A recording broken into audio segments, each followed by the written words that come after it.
Hello friends, GeM के education tube में आपका स्वागत है। मैं आपकी होस्ट आकांक्षा नया वीडियो लेकर फिर हाजिर हूँ। इस वीडियो में हम सामाजिक विज्ञान की अगली पाठ्य योजना बनाएंगे, यानी कि पाठ्य योजना क्रमांक 57 बनाएंगे।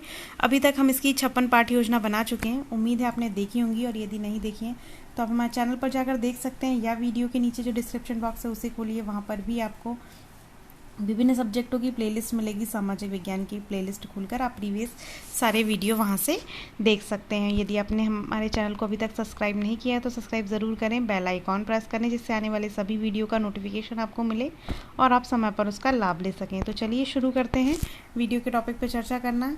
सबसे पहले आपको पाठ्य योजना का क्रमांक डालना होता है। जब आप कक्षा में प्रेजेंटेशन करते हैं वहाँ पर आपको इस तरीके से ब्लैक बोर्ड फिलिंग बनानी होती है और आपकी कॉपी में भी बनानी होती है। यहाँ पर आप सबसे पहले अपना नाम लिखेंगे। यदि अध्यापक हैं तो लिखेंगे छात्र अध्यापक का नाम, अध्यापिका हैं तो मेरी तरह ही लिखेंगे छात्र अध्यापिका का नाम। फिर आता है विद्यालय का नाम, जहाँ भी आपको प्रैक्टिस टीचिंग के लिए भेजा जाता है उस विद्यालय का नाम आपको यहाँ लिखना है। या फिर आपका महाविद्यालय में भी आपको प्रैक्टिस टीचिंग कराई जा सकती है तो आपको यहाँ पर महाविद्यालय का नाम लिखना है। कक्षा हमारी 8 का प्रकरण है, विषय है सामाजिक विज्ञान, उप विषय है भूगोल।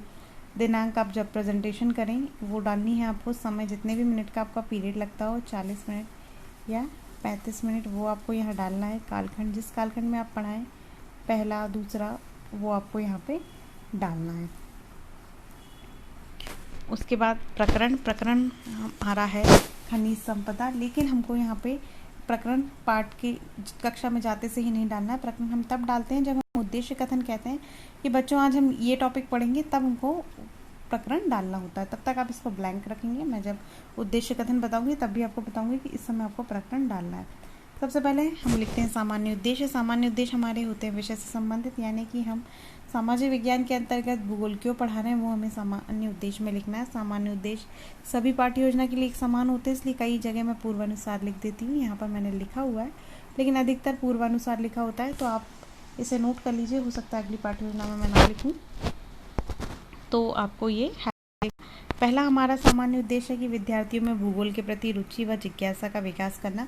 हम कोई भी टॉपिक या कोई भी विषय पढ़ाते हैं तो सबसे पहला उद्देश्य हमारा यही होता है कि हम उस विषय के प्रति बच्चों का ध्यान आकर्षित कर सकें, रुचि कर सके, जिज्ञासा की वो और भी जानने की कोशिश कर सके। तो ये पहला हमारा सामान्य उद्देश्य हो गया। विद्यार्थी की कल्पना शक्ति तथा विचार शक्ति का विकास करना दूसरा सामान्य उद्देश्य। तीसरा, विद्यार्थियों में मातृत्व एवं विश्व बंधुत्व की भावना का विकास करना।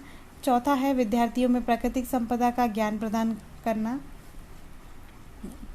और पांचवा है प्राकृतिक परिस्थितियों का प्रभाव मानव की क्रियाकलापों पर स्पष्ट करना। छठवां है विद्यार्थियों को प्राकृतिक संसाधन के महत्व तथा उसकी उपयोगिता से अवगत कराना। फिर अगला हमारा पॉइंट है विशिष्ट उद्देश्य। विशिष्ट उद्देश्य होते हैं हमारे टॉपिक से रिलेटेड। जो भी हम टॉपिक पढ़ा रहे हैं वो हम क्यों पढ़ा रहे हैं वो हमको यहाँ मेंशन करना होता है। इनकी संख्या भी कितनी भी हो सकती है। यहाँ पे हमने 2 लिखे हुए हैं, आप चाहें तो इनको बढ़ा सकते हैं। विद्यार्थी को प्रमुख खनिज तथा उसके प्रति तथा उनके प्राप्ति के साधन के महत्व का ज्ञान प्रदान करना। दूसरा है विद्यार्थियों को देश के आर्थिक विकास में खनिजों के महत्व का ज्ञान कराना। ये हो गए 2 हमारे विशिष्ट उद्देश्य। उसके बाद हमारा अगला टॉपिक है सहायक सामग्री, यानी कि हम पाठ को रोचक बनाने के लिए बच्चों को उसमें रुचि उत्पन्न हो, उनका ध्यान ना भटके, तो हम किस तरीके से उसको रोचक बनाते हैं, तो वो सहायक सामग्री हमारा विशेष उसमें सहायता करते हैं। और कुछ हम चीज़ों को सिखाने के लिए भी उसका उपयोग करते हैं। तो यहाँ पे कक्षा उपयोगी उपकरण, खनिज वितरण प्रदर्शित करता हुआ भारत का मानचित्र, खनिजों के नमूने और लपेट शामपट संकेतक, ये सारी चीज़ें हम सहायक सामग्री के तौर पर इस्तेमाल करेंगे। फिर आता है पूर्व ज्ञान। पूर्व ज्ञान का बहुत इंपॉर्टेंट रोल होता है हमारे पाठ्य योजना में। पूर्व ज्ञान के आधार पर ही हम बच्चों से अपने प्रस्तावना के प्रश्न पूछते हैं और अपने टॉपिक पर जाते हैं। तो यहाँ पे पूर्व ज्ञान ये हुआ कि विद्यार्थियों को खनिज विषय में सामान्य, जो विद्यार्थी हैं वो खनिज के विषय में सामान्य जानकारी रखते हैं। फिर आता है हमारा मेन पॉइंट, जो कि होता है प्रस्तावना। यदि मान लिया जाता है, यदि ये अच्छे से निकल जाती है तो आपकी आधी पाठ की सफलता मान ली जाती है। तो इसको आपको बहुत अच्छे से निकालना है। पूर्व ज्ञान के आधार पर आपको उनसे कुछ प्रश्न करना है। यहाँ पर आपको कॉलम बनाने होते हैं। क्रमांक, छात्र अध्यापिका क्रिया या व्यवहार, विद्यार्थी क्रिया या व्यवहार। यहाँ हम उनसे पहला प्रश्न करेंगे कि ईंधन के रूप में प्रयुक्त होने वाला खनिज कौन सा है, तो वो बताएंगे कोयला। कोयला और अन्य खनिज हमें कहाँ से प्राप्त होते हैं, तो भूमि से। खनिज पदार्थों की दृष्टि से भारत की स्थिति कैसी है। तो ये अब हमको उनको पढ़ाना ही उन्हें नहीं पता है, तो ये हो जाएगा हमारा समस्यात्मक प्रश्न। फिर हम उद्देश्य कथन के माध्यम से उनसे कहेंगे कि आज हम प्रमुख खनिज पदार्थों का वितरण तथा उसके महत्व का अध्ययन करेंगे। तो ये होगा हमारा उद्देश्य कथन। इसी समय हमको कक्षा में प्रकरण भी डालना है, जो कि हमने खाली छोड़ के रखा था, क्योंकि अब हम बच्चों को टॉपिक बताएंगे कि आज हम ये टॉपिक पढ़ेंगे। फिर उसके बाद आता है प्रस्तुतिकरण। प्रस्तुतिकरण में आपको कॉलम बनाने होते हैं। शिक्षण बिंदु, छात्र अध्यापिका क्रिया, विद्यार्थी क्रिया या व्यवहार और शामपट्ट कार्य। यहाँ पे हमारा पहला जो शिक्षण बिंदु है वो भारत के प्रमुख खनिज हैं। यहाँ पे हम विकासात्मक प्रश्न करेंगे। विकासात्मक प्रश्न यानी हम कुछ जो वो जानते हैं उससे रिलेटेड कुछ प्रश्न उनसे करते हैं। भारत के प्रमुख खनिजों के बारे में हम उनको बता रहे हैं, तो यहीं से हम उनसे प्रश्न करेंगे भारत में पाए जाने वाले प्रमुख खनिज कौन कौन से हैं। तो वो जानते हैं तो वो बताएंगे कोयला, लोहा, अभ्रक, मैग्नीज, बॉक्साइट और खनिज तेल। फिर हम उनसे अगला प्रश्न करेंगे कि भारत में विभिन्न प्रकार के कितने खनिजों का उत्पादन होता है। तो कुछ उत्तर वो देंगे, तो ये असंतोषजनक उत्तर रहेगा, क्योंकि वो सभी नहीं बता पाएंगे, कुछ ही बता पाएंगे। तो हम उन्हें बताएंगे भारत में विभिन्न प्रकार के 60 से भी अधिक पदार्थों का उत्पादन होता है। इनमें प्रमुख लोहा, अभ्रक, बॉक्साइट, खनिज तेल हैं। विद्यार्थी क्या करेंगे, ध्यानपूर्वक सुनेंगे। यहाँ पे आपको विद्यार्थी व्यवहार में लिखना है। कुछ प्रमुख शिक्षण बिंदु ब्लैक बोर्ड पर भी लिख सकते हैं। फिर आप मूल्यांकन प्रश्न करेंगे कि भारत में कितने प्रकार के खनिज पाए जाते हैं, तो वो बताएंगे 60 से अधिक। वो आपको विद्यार्थी व्यवहार में लिखना है। मूल्यांकन प्रश्न यानी कि हमने अभी उन्हें जो भी बताया उससे रिलेटेड हम उनसे जो प्रश्न करते हैं, हम इनको कहीं बौद्ध प्रश्न भी बोलते हैं, कहीं मूल्यांकन प्रश्न भी बोलते हैं। तो इसलिए इस पाठ्य योजना में मैंने मूल्यांकन प्रश्न लिख के संबोधित किया है। पिछले में आप देखेंगे तो मैंने बौद्ध प्रश्न लिखा है। तो दोनों का कोई अलग अलग मीनिंग नहीं होता है, एक ही होता है। लेकिन कई लोग बोलते हैं कि मैडम बौद्ध नहीं मूल्यांकन बोलते हैं, तो इसलिए मैंने मूल्यांकन डाल दिया। बाकी दोनों ही होते हैं, आप बौद्ध प्रश्न भी लिख सकते हैं, मूल्यांकन प्रश्न भी लिख सकते हैं। दूसरा हमारा शिक्षण बिंदु है लोहा। हम लोहे के बारे में बताएंगे। एक प्रश्न करेंगे कि लोहे के प्रमुख उपयोग क्या है। तो बच्चे बताएंगे मशीन ने मोटर कार, बर्तन आदि बनाए जाते हैं। फिर हम उनसे मानचित्र को देखकर बताइए कि लोहे के उत्पादन के प्रमुख क्षेत्र कौन से हैं। तो बच्चे बताएंगे कि उड़ीसा में मयूरगंज तथा बिहार में सिंह भूमि। आप इन्हें ब्लैक बोर्ड पर भी लिख देंगे। छात्र अध्यापिका कथन द्वारा आप उन्हें और बताएंगे कि इसके अतिरिक्त लोहा मध्य प्रदेश, आंध्र प्रदेश, कर्नाटक, महाराष्ट्र में मिलता है। विद्यार्थी ध्यानपूर्वक सुनेंगे। आप ये चीज़ें ब्लैक बोर्ड पर भी लिख देंगे। भारत में विश्व के कुल लोह भंडार का 1/4 भाग उपलब्ध है, ये आप बताएंगे उनको। फिर मूल्यांकन प्रश्न कर लेंगे। लोहे के प्रमुख क्षेत्र कौन कौन से उत्पादन, बच्चे आंसर देंगे। आपको ब्लैक बोर्ड कार्य में भी लिखना है इसको, और विद्यार्थी कार्य में भी लिखना है। लोहे पर आधारित उद्योग कौन कौन से, बच्चे बताएंगे लोहा, मशीन, परिवहन। ये भी आप ब्लैक बोर्ड पर लिखें। फिर आप अब अगला जो शिक्षण बिंदु है वो स्टार्ट करेंगे, जो कि अभ्रक। विकासात्मक प्रश्न करेंगे कि अभ्रक का उपयोग किस उद्योग में किया जाता है। तो विद्युत बनाने में। फिर आप उनसे बोलेंगे मानचित्र को देखकर बताइए कि भारत में किन क्षेत्रों में पाया जाता है। तो बच्चे बताएंगे मानचित्र को देखकर, आप वो बताते जाएंगे और आपको इसको ब्लैक बोर्ड पर भी लिखते जाना है। छात्र अध्यापिका कथन द्वारा एक्सप्लेन करेंगे आप कि भारत का अभ्रक उत्पादन में विश्व का प्रथम स्थान है। विद्यार्थी ध्यानपूर्वक सुनेंगे। ये चीज़ें आप ब्लैक बोर्ड पर भी लिखते जाएंगे। विश्व के कुल उत्पादन का 70 से 80 भाग की पूर्ति भारत करता है। विद्युत के अतिरिक्त अभ्रक का उपयोग होली उत्सव में गुलाल, विद्युत भट्टियों के द्वार बनाने, रेडियो, वायुयान, मोटर कार तथा पारदर्शक चादरें बनाने में किया जाता है। फिर मूल्यांकन प्रश्न कर लेंगे, यानी जो भी हमने उनको अभी एक्सप्लेन किया उससे रिलेटेड कुछ प्रश्न पूछ लेंगे कि भारत में अभ्रक का उत्पादन कौन सा स्थान है। तो बच्चे आपने उन्हें बताया तो वो बता पाएंगे कि प्रथम स्थान है। अगला हम शिक्षण बिंदु उनको एक्सप्लेन करेंगे, जो कि है कोयला। हम कोयला को शुरू करेंगे।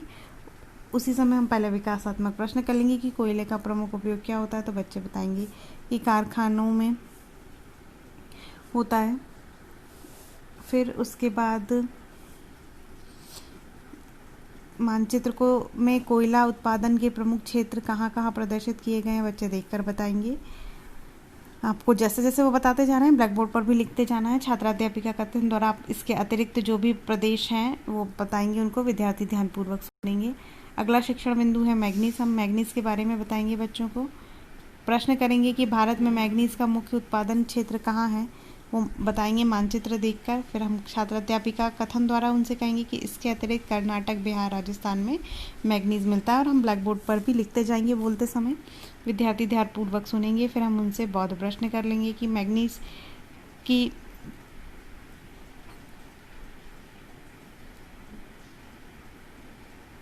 भारत का विश्व में कौन सा स्थान है। थोड़ा प्रश्न मैंने गड़बड़ लिख दिया है।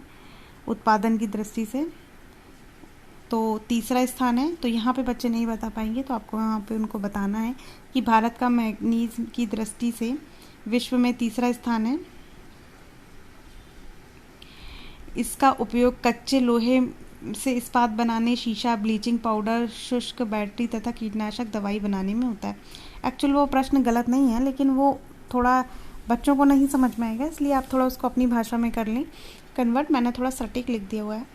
फिर विद्यार्थी क्या करेंगे, इस समय ध्यानपूर्वक सुनेंगे। आप इस चीज़ों को ब्लैक बोर्ड पर भी लिखते जाएंगे। अगला शिक्षण बिंदु है बॉक्साइट। बॉक्साइट के बारे में आप बताएंगे। पहले पूछेंगे प्रश्न उनसे विकासात्मक कि उत्पादन का मुख्य क्षेत्र कौन सा है बॉक्साइट का, तो बच्चे बताएंगे। फिर आप उन्हें समझाएंगे कि बॉक्साइट का उपयोग एल्युमिनियम बनाने में किया जाता है। एल्युमिनियम का मुख्य उपयोग जहाज और तार बनाने में किया जाता है। विद्यार्थी ध्यानपूर्वक सुनेंगे। आप इसको ब्लैक बोर्ड पर भी लिखते जाएंगे।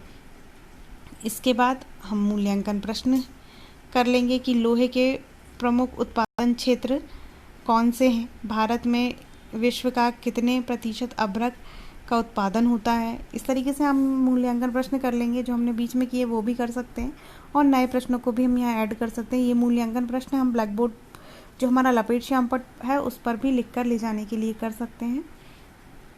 फिर उसके बाद गृह कार्य में आप उन्हें कुछ भी दे सकते हैं। यहाँ पे हमने उनको सारे खनिजों के बारे में, उनके उपयोग और प्रमुख क्षेत्र के बारे में लिखकर लाने के लिए दिया हुआ है। उसके बाद आता है टिप्पणी।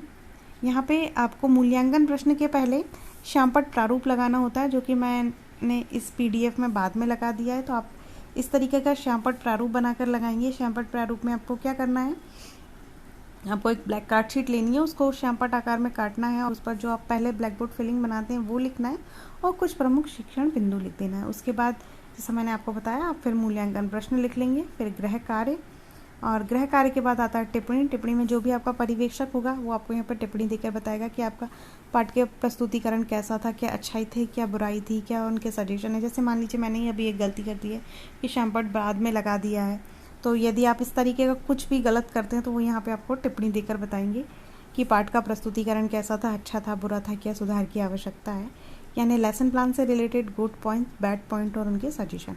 उसके बाद आता है हस्ताक्षर का कॉलम। आपके हस्ताक्षर, विषय शिक्षक के हस्ताक्षर और पर्यवेक्षक के हस्ताक्षर। यहाँ पे हमारा लेसन प्लान कंप्लीट होता है। आपको कैसा लगा कमेंट करके ज़रूर बताइए। अच्छा लगता है लाइक कीजिए, दोस्तों से शेयर कीजिए। धन्यवाद। जय हिंद।